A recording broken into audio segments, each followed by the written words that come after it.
राणे यांनी आपला बॉस सागर बंगल्यावर बसलाय असं वारंवार सांगत होते आणि खरं तर त्यांनी आपल्या वडिलांचा बॉस सुद्धा सागर बंगल्यावर बसलाय हे वडिलांना गेल्या 8 दिवसामध्ये भाजपचं तिकीट न जाहीर झाल्यामुळे आणि भाजपच्या तिकिटासाठी आपल्या वडिलांना सुद्धा ते सागर बंगल्यावर घेतलेले आहेत घेऊन जात आहेत आणि त्यामुळे नितेश राणेंनी दुसऱ्यांवर टीका करण्यापेक्षा आपली भूमिका काय आहे आणि आपला बॉस आणि आपल्या वडिलांचा बॉस कुठे बसलाय आणि ते काय सांगतायत तेच तुम्हाला बोलावं लागत आहे हे आता महाराष्ट्रातल्या जनतेला कळून चुकलेलं आहे.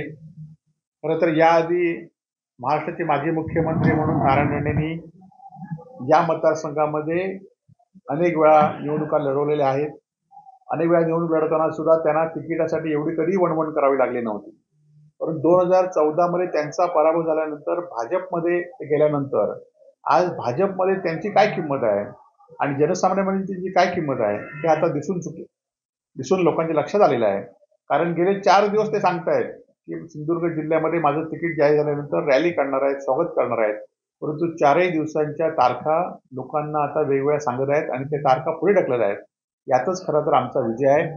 खासदार विनायक राऊत हे येणाऱ्या निवडणुकीमध्ये उमेदवार कोणी असला तरी आता निवडून मोठ्या मताधिक्याने येणार आहेत. ही काळ्या दगडावरची पांढरी रेष आहे.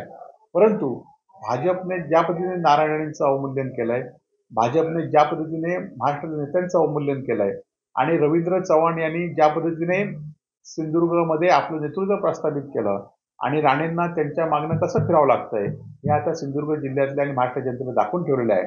आणि त्यामुळे येणाऱ्या काळामध्ये रवींद्र चव्हाण यांच्या नेतृत्वाखालीच राणेंना काम करावं लागेल एवढं मात्र निश्चित झालेलं आहे. नितेश राणेंनी आज उद्धव ठाकरेंवर आरोप करताना असं म्हटलंय की ज्या उद्धव ठाकरेंनी स्वतःची अंतर्वस्त्र सुद्धा स्वतःच्या पैशात घेतली नाही, देवाची फुली सुद्धा स्वतःच्या पैशात घेतली नाही, ते फडणवीसांना सांगतात की सर्व खर्च करतो. खरं तर नितेश राणे असून देत किंवा फडणवीस असून देत यांच्या आधीपासूनच उद्धव बाळासाहेब ठाकरे हे पक्षाचे कार्याध्यक्ष आहेत. अनेक बाळासाहेबांचे जे चिरंजीव आहेत. परंतु असं असताना सुद्धा खरं तर याआधी एकदाही हे असे आरोप करून खरं तर आपण फडणवीसांची लालूचगिरी करतोय. मग सांगितल्याप्रमाणे की सागर बंगल्यावर ह्यांचे बॉस बसले त्यांना काय वाटेल ते जशी सीट देतात तशी त्यांना बोलावी लागते. परंतु उद्धव बाळासाहेब ठाकरेंनी सत्ता असून तर सत्ता नसून देत आज पण ज्या शिवसेनेच्या सीट आहेत त्या शिवसेनेचे खासदारांच्या सीट आता पक्ष फोडला तरी ते जास्तीत जास्त मतांनी निवडून येणार आहेत आणि त्यामुळे असे आरोप हे कोणी स्क्रिप्टने करतायत हे लोकांच्या लक्षात काय याल्याशिवाय राहणार नाही. महाविकास आघाडीने जे हवं ते दिलं नाही त्यामुळे आघाडीचा याचा वंचितचा उमेदवार जाहीर केला आहे. नाही खरं तर या संदर्भात सुद्धा अजूनही काँग्रेस वंचित आघाडी यांची बैठक आणि बोलणी सुरू आहेत. निश्चितपणे त्याचा चांगला निर्णय या ठिकाणी होईल.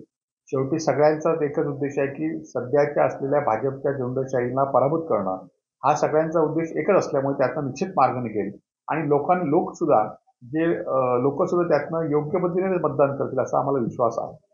विनायक राऊत वारंवार खळा बैठका घेतात आणि त्याच्यावर बोलताना असं चर्चा करताना असं म्हणतात की मी देखील नारायण राणे यांच्या मेडिकल कॉलेजची चौकशी कोरोना काळात जे आर्थिक व्यवहार झाले त्याची चौकशी करायला लावणार.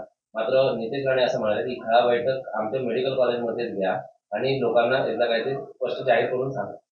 खरं तर आमच्या खळा बैठका आहेत ह्या सामान्य लोकांच्या घरी असतात आणि त्या लोकांना जास्तीत जास्त चांगला प्रतिसाद मिळतो. परंतु नितेश राणे आणि त्यांचे वडील नारायण राणेंच्या खळा बैठक खरं तर देवेंद्र फडणवीस यांच्या बंगल्यावरच आहेत. गेले 8 दिवस ते देवेंद्र फडणवीस यांच्या खळ्यावरच बैठका घेत आहेत आणि त्यामुळे त्यांच्या आणि आमच्या खळ्याच्या बैठकीचा फरक हा आहे.